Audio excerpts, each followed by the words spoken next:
जय हिंद everyone, welcome to our third episode of interaction with Abhinay. जैसे कि हमने अभी तक के चर्चा की है, पहले एपिसोड में आपके प्री एमबीबीएस कार्यकाल की, सेकंड एपिसोड में आपके एमबीबीएस के दौरान आपकी आप जो भी फेस कर रहे हैं उसकी, और इस थर्ड एपिसोड में हम लोग डिस्कस करेंगे कि आप भविष्य में क्या चाहते हैं, क्या करना चाहते हैं और उसके लिए आपका तरीका क्या हो। आप फाइनल एग्जाम कब देने वाले हैं टेंटेटिवली? 2013 में, अच्छा 29 में। 29 में आपकी फाइनल एग्जाम खत्म होगी यस। और उसके बाद उसके बाद सर पीजी पीजी की एग्जाम देनी है और फिर मतलब इंटर्न होपफुली नहीं हाँ इंटर्नशिप ही होगी मतलब वो कब? इंटर्नशिप कर वो 1.5 साल की है। तो आई थिंक वो खत्म हो के अराउंड 31 में होगी शायद खत्म जहां अराउंड। तक मैं जानता हूँ इंटर्नशिप 1 साल की होती है। कुछ बदलाव आया है क्या? नहीं सर हाँ सर 1 साल की होती है लेकिन मुझे इसमें आ रहा था 1.5 साल की होती है शायद। लेकिन हाँ एक ओके, ही साल की होती है हाँ जी सर। 365 दिन तो करनी होती है हाँ भारत में। हाँ सर तो 30 फिर मतलब 2030 में होगी खत्म। ओके, रैप अप होगा यहाँ से हाँ जी सर। तो आपको आपकी इंटर्नशिप से क्या उम्मीदें हैं? आप क्या ऐसी कोई चीज है जो जिस पर इंटर्नशिप के दौरान तवज्जो देना चाहेंगे? कुछ खास है क्या जो करना चाहेंगे, सीखना चाहेंगे, अनुभव लेना चाहेंगे इंटर्नशिप के दौरान? सर अभी तो जो सेकंड ईयर में है तो उसमें कुछ उतना ही का सोचा नहीं है मैंने कि हाँ, उसमें भी क्या सीखना है लेकिन हाँ थोड़ा थोड़ा सीख रहा हूँ अभी कि हाँ इंटर्नशिप में जा करके जितना हो सके उतना चीजें करनी है सीखनी है अच्छे से सीखनी है और अच्छे लोगों से सीखनी है। और हाँ और जो गलतियां जिन जो लोग कर रहे हैं वो भी सीखनी है क्या मुझे वो चीज नहीं करना है। तो हाँ मेरा यही सब है ये मन है मेरा। और इंटर्नशिप के बाद आपका क्या इरादा है? इंटर्नशिप के बाद सर यही एम्स गुवाहाटी में ही पीजी करने का इरादा है कि होपफुली यहीं से सीट मिले या फिर जहाँ से भी मिले अच्छी जगह से करनी है। मगर आपने हमारे सेकंड एपिसोड में तो कहा था कि आप एम्स गुवाहाटी आना नहीं चाहते थे। हाँ सर नहीं आना चाहता था लेकिन अब यहाँ के पता चला कि जो कुछ होता है अच्छे के लिए होता है तो यहाँ आके भी बहुत कुछ हासिल हुआ है। तो जो हासिल हुआ उसे छोड़ने का मन नहीं है तो तो आप इसीलिए मेरा हाँ, मन है कि तो आप अपना स्पेशलाइजेशन भी एम्स गुवाहाटी से ही करना चाहते हैं? हाँ जी सर जगह अच्छी लग गई है। अच्छा, तो सिर्फ जगह हाँ जी या कॉलेज भी? कॉलेज तो ठीक है अच्छा, जगह कॉलेज अच्छी है। है, जगह ज्यादा अच्छी है।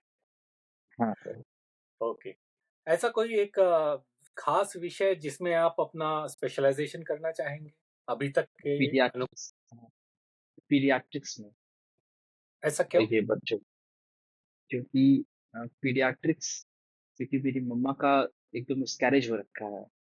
ओके, तो हाँ तो थोड़ा वो चीज़ का है मेरे अंदर में कि जितना हो सके मैं वो चीज़ ना होने दूँ। और अगर है मेरा बहुत हाँ मेरा मन है कि अच्छा, अगर ऐसा है तो उसके लिए तो आपको गायनेकोलॉजी लेना होगा। हाँ और गायनेकोलॉजिस्ट मैं एक रख लूंगा ना लेकिन गायनेकोलॉजिस्ट थोड़ा उतना कंफर्टेबल नहीं हूँ अभी तो लेकिन हाँ पीडियाट्रिक्स में करने का मन है। अब क्योंकि इस विषय पर बात चल रही है तो मैं आपकी राय भी जानना चाहूंगा कि अगर कोई पुरुष है, अगर वो गायनेकोलॉजी जैसे विषय में स्पेशलाइजेशन करता है तो इसमें क्या बुराई है? या फिर कोई महिला है, अगर वो पुरुष प्रधान विषय में अपना विशेषज्ञता हासिल करना चाहती है, स्पेशलाइजेशन हासिल करना चाह रही है, तो उसमें क्या आपत्ति है? वो जैसे कि जनरल सर्जरी या ऑर्थो जैसे विषयों में अपनी स्पेशलाइजेशन क्यों नहीं कर पाती है, या उसे वो प्राधान्यता क्यों नहीं देती है? ऐसा हमारा माइंडसेट क्यों बन गया है? माइंडसेट की बात नहीं है सर। अब अगर मैं गायनेकोलॉजिस्ट बनता हूँ लेट्स लेट्स से मैं बन गया एक और लेट्स से एक लेडी भी बन गई तो वो जो एवरेज जो वुमेन है जो गांव से है या फिर जो वो है वो ऑब्वियसली उसको झिझक होगी मेरे पास आने में, उसको ऑब्वियसली झिझक होगी। तो अगर मैं बहुत अच्छा गायनेकोलॉजिस्ट बन गया, फिर भी उसको मैं बनाने में एक झिझक रहेगी उसके अंदर। तो मतलब ये मेरे पे एक आएगा कि अगर मैं बहुत अच्छा करूँ तब वो मेरे पास आएगी, और वो जो बगल में मेरे है, वो उतना अच्छा नहीं करे फिर भी लोग उसके पास जाएँगे। तो बेसिकली मैं ज़्यादा मेहनत करके मुझे रिज़ल्ट कम मिलेंगे इस फ़ील्ड में। हुँ, तो मेरा ये सोच है कि बात कुछ ऐसी नहीं है कि औरत नहीं कर सकती या फिर हम नहीं कर सकते, वैसा कोई बात नहीं है। बात है कि एफर्ट्स वर्सेस रिज़ल्ट, तो उस चीज़ का है। तो वो फिर फ्रस्ट्रेशन ला देगी लाइफ़ में आपके। मतलब जितना मुझे लगता है, अगर आप कैलकुलेटर बनना चाहते हैं तो बनिए, लेकिन आप बड़े सिटीज़ में जाके बनिए। आप तो मुझे ऐसा लगता है। और अब रही बात औरतों में, लड़कियाँ जाने क्यों नहीं, बिल्कुल जाएँ। कि जाती भी होंगी, लेकिन वो खुद में चूज़ करती होंगी, पता नहीं। मुझे उतना आइडिया नहीं है सर अभी इस चीज़ का। मैंने बस ये चीज़ देखा था कि हाँ, ये सब्जेक्ट भी गायनेकोलॉजिस्ट में क्या दिक्कत है, मेरी डिस्कस भी हुई थी, बहुत सारे यहाँ पे सीनियर्स हैं दोस्तों से भी। तो मैंने यही चीज़ देखा कि बेसिक मैंने बात भी करी बहुतों से, कि जो बहुत सारे मेरे घर पे भी हैं मेरी, तो वो लोग से पूछा क्या दिक्कत क्या है? तो जो मतलब जो गाँव में रहती है उनका माइंडसेट ऐसा है, जो शहर में रहती है उनका माइंडसेट ऐसा है, कोई दिक्कत नहीं, डॉक्टर अच्छा होना चाहिए, मैं उसके पास चली जाऊँगी, क्या दिक्कत है भाई? डॉक्टर ही तो वैसे भी एनेस्थीसिया दे देगा, सो ही जाना है, पता थोड़ी चलना है। तो उनका माइंडसेट ऐसा है कि हाँ, ठीक है, इट्स नॉर्मल। लेकिन जो गाँव में है, उनका माइंडसेट बहुत अलग है, और हुँ, इंडिया में मेजर जो ज़रूरत है डॉक्टर्स की वो गाँव में ही है, I guess। गाँव जी। हाँ जी, सर। तो अ, इसीलिए ऐसा कोई दिक्कत नहीं है कि हम बन नहीं सकते हैं, ऐसा कुछ बात नहीं है, बस उतना फ़ायदा नहीं है बनने में। परसेप्शन आपकी तरफ से गलत नहीं है। माइंडसेट जी। गाँव में थोड़ा-सा परिवर्तन करने की ज़रूरत है। हाँ। जी, जी, जी। चल बिल्कुल, बिल्कुल। अच्छी लगी आपकी सोच।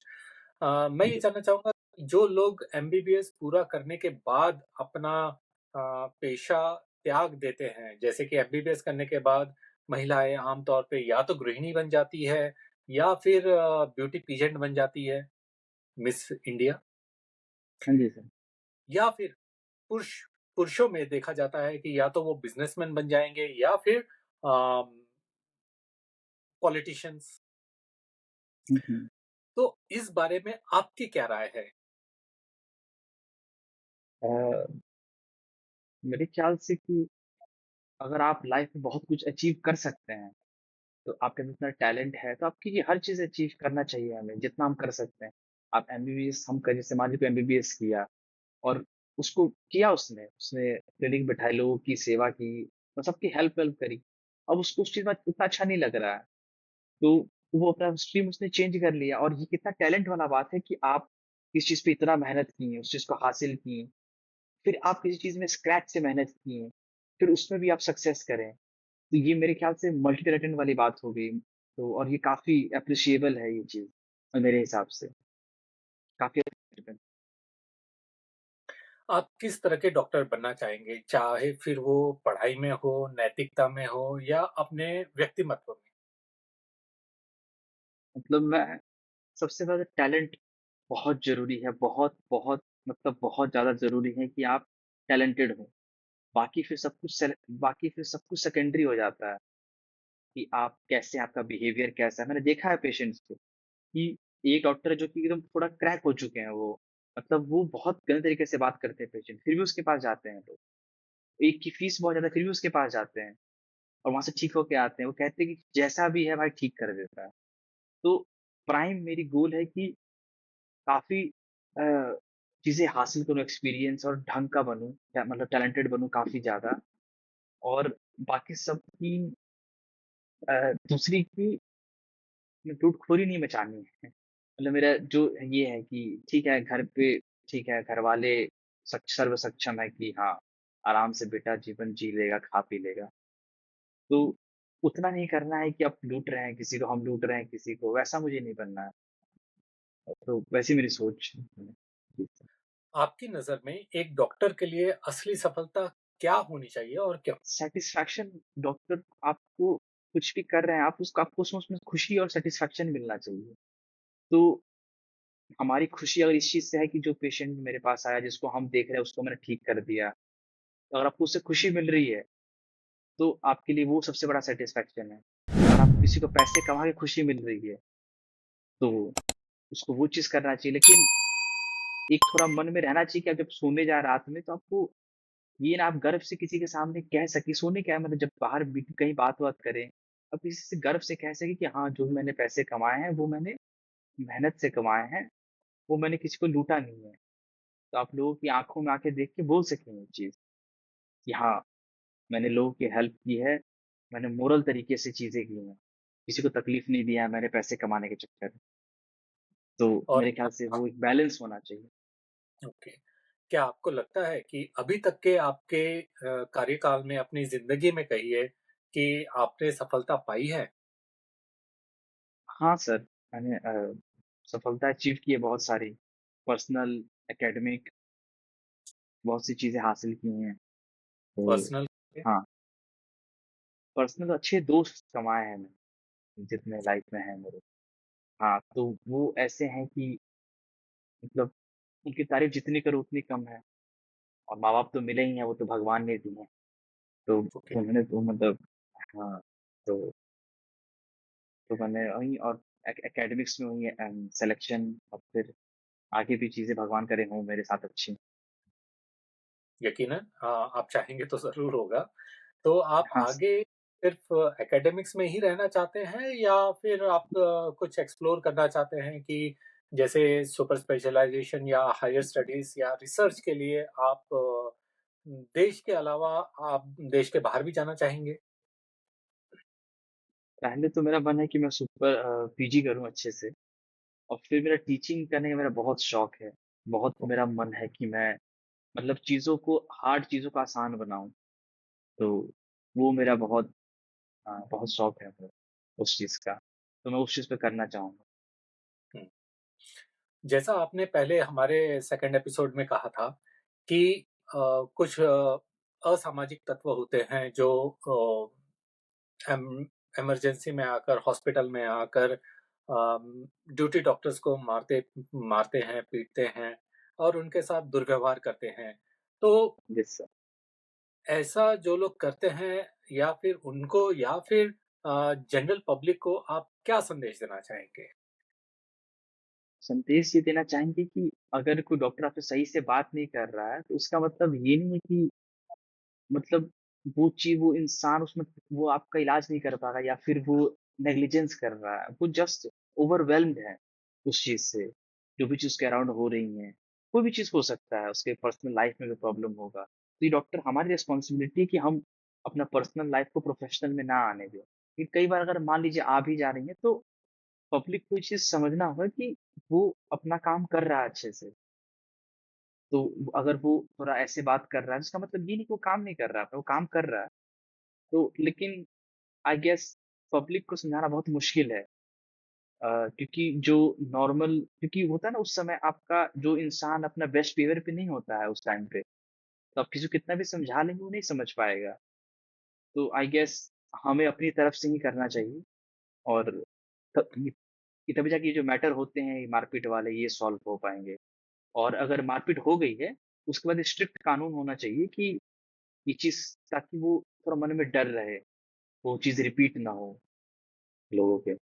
तो ऐसी जो मारपीट होती है या दुर्व्यवहार होता है, खास करके ट्रॉमा एंड इमरजेंसी डिपार्टमेंट में, आपको क्या लगता है? आपके हिसाब से, आपकी राय में, कौन इसके लिए ज़िम्मेदार है? वो पेशेंट, पेशेंट के अटेंडेंट्स, माहौल, डॉक्टर, स्टाफ, कौन ज़िम्मेदार है? या फिर गवर्नमेंट? म मेरे ख्याल से सबका थोड़ा-थोड़ा रोल है इसमें, हर किसी का क्योंकि ताली कभी एक हाथ से नहीं बजती है। तो सबका ही थोड़ा-थोड़ा रोल है। हमारा है कि हम फ्रस्ट्रेशन अपना किसी पे ना निकालें, किसी और पे। जितना हो सके उतना मतलब क्या बोलते हैं नॉर्मल रहने की कोशिश करें और गवर्नमेंट की रिस्पॉन्सिबिलिटी है कि वहाँ पे सिक्योरिटी गार्ड्स हों अच्छे खासे, हेल्दी वाले हों। ये नहीं कि बस लास्ट स्टेज ऑफ लाइफ में है, उनको खड़ा कर दिए। नहीं, तो थोड़े हेल्दी हों और दूसरी चीज़ की जो स्टाफ है वहाँ पे, वो अपना बिहेवियर अच्छा रखें कि अपना थोड़ा एटीट्यूड जो कुछ भी है आपके अंदर में, उस चीज़ को एडजस्ट करके कि सामने वाले को क्या चाहिए आपसे, थोड़ा वो चीज़ रखें और नंबर ऑफ स्टाफ बढ़े ताकि लोगों को प्रेशर कम आए, जो डॉक्टर हैं, जो स्टाफ हैं, ताकि उनका दिमाग थोड़ा चिल, थोड़ा शांत रह सके, रैशनल रह सके। तो फ्रस्ट्रेशन उनका पीक पे ना पहुँच जाए कि अरे यार! इसको इधर देना है, इसको वो करना है, मैं कर ही नहीं पा रहा और उस चक्कर में आके 4 लोग ये पूछ रहे हैं, तो मुझसे बदतमीज़ी से बात कर रहा है। तो एक होता है ना कि हम अपने नॉर्मल डे पे बदतमीज़ी से कोई हमको एक चीज़ गाली दी, हम सह लें, चल ठीक, कोई बात नहीं, छोड़ दे भाई, इसको माफ़ कर दे। नहीं, अगर हमारा दिमाग खराब रहेगा तो कोई थोड़ा-सा भी बोलेगा तो हाइपर हो जाएँगे हम भी। तो हम पहले से नॉर्मल रहें, उसके लिए जितना हो सके हम करें, अ, सरकार करें और बाकी पब्लिक को तो उनसे बस आप कह सकते हैं कि आप ये चीज़ ना करो या फिर उनको करने को उनको पनिश कर सकते हैं, बस यही 2 चीज़ कर सकते हैं। तो आपको ऐसा नहीं लगता कि क्या ये पहले ही इसके ऊपर कुछ कायदे या कानून बने होंगे? हाँ, लेकिन उसको स्ट्रिक्ट तरीके से इम्प्लीमेंट करने की ज़रूरत है बहुत। तो ओके। मेरा ये मानना है कि सरकार को इस तरफ थोड़ा थोड़ा इस पे वो होना चाहिए कि इस पे स्ट्रिक्ट कानून बने और सिक्योरिटी पर्सनल्स थोड़े बढ़ाए जाएँ। आप क्या चाहते हैं कि आपके बाद अ, पेशेंट्स, मरीज़ या फिर आपके साथी डॉक्टर आपको किस तरह याद रखें? मेरा मानना है कि वो मुझे ऐसे याद रखें कि अ, मैंने किसी के साथ मतलब नाइंसाफ़ी नहीं करी और अ, मतलब जितना हो सके मैंने उनकी हेल्प करी है। भविष्य की चिकित्सा में तकनीक या फिर टेक्नोलॉजी और इंसानियत उम, या फिर मानवीय संवेदना के बीच संतुलन को आप कैसे देखते हैं? दोनों को साथ मिलके काम कर सकते हैं, जहाँ पे हमारी लिमिटेशन खत्म होती है, वहाँ पे उनको इंट्रोड्यूस किया जा सकता है, जहाँ उनकी खत्म होती है, वहाँ हम आ सकते हैं। आज के समय की कौन-सी ऐसी मेडिकल नैतिकता या फिर एथिक्स है, जो दिक्कत या मुद्दे के आपको सबसे ज़्यादा सोचने पर मजबूर कर देते हैं? आपके ऊपर एक ग्रीड आ जाता है कि हम जो भी होते हैं हमारे ऊपर में कि हाँ, हमें और चाहिए और चाहिए और चाहिए। फिर हम खुद को जस्टिफ़ाई कर देते हैं कि मैंने ये क्यों किया? इसके साथ मैंने क्यों किया? अरे! इसके पास बहुत पैसा होगा पहले से ही, ऊपर से ले लिया तो क्या हो गया? तो वो कहीं न कहीं वो चीज़ को थोड़ा अपने अंदर सँभालना मतलब अपनी थोड़ा सोच बदलनी चाहिए थोड़ी-सी। इस वैद्यकीय क्षेत्र में आपके बाद आप इस वैद्यकीय क्षेत्र को विरासत में क्या देकर जाना चाहेंगे? अभी उतना सोचा नहीं है सर, लेकिन बस मेरा मन है कि मैं अच्छे से करूँ चीज़ों को। सही सही तरीके से करके जाऊँ चीज़ों को, कि लोग रखें कि हाँ, ठीक है, इसने कभी अच्छे से इलाज किया था मेरा, अच्छे से रखा था। और आखिर में आप उन नए छात्रों को क्या संदेश देना चाहोगे जो आज उसी सफ़र को शुरू करने जा रहे हैं जो कभी आपने तकरीबन 7 साल पहले शुरू किया था? यही कहूँगा कि process is much more important then result क्योंकि प्रोसेस अगर आप अच्छे से करते हैं, तो हो सकता है आपको वो रिज़ल्ट ना मिले, लेकिन आपको उससे बेहतर रिज़ल्ट मिल जाए, क्योंकि मेहनत बेकार नहीं जाती है कभी भी। उससे कुछ अच्छा ना अच्छा आउटकम निकलता है कभी न कभी, कहीं न कहीं। तो मेरा ये मानना है। आपकी बातें काफ़ी संवेदनशील थी, काफ़ी कुछ आपकी बातों से, आपकी कहानियों से सीखा है और हम ये आशा करते हैं कि आपका भविष्य उज्ज्वल हो, आप अव्वल नंबर से अपनी ट्रेनिंग उत्तीर्ण करें और एक सफल पेशेवर डॉक्टर बन पाएँ। इसी जी उम्मीद के सर, साथ हम आपसे विदा लेना चाहेंगे। जय हिंद। Thank you sir. जय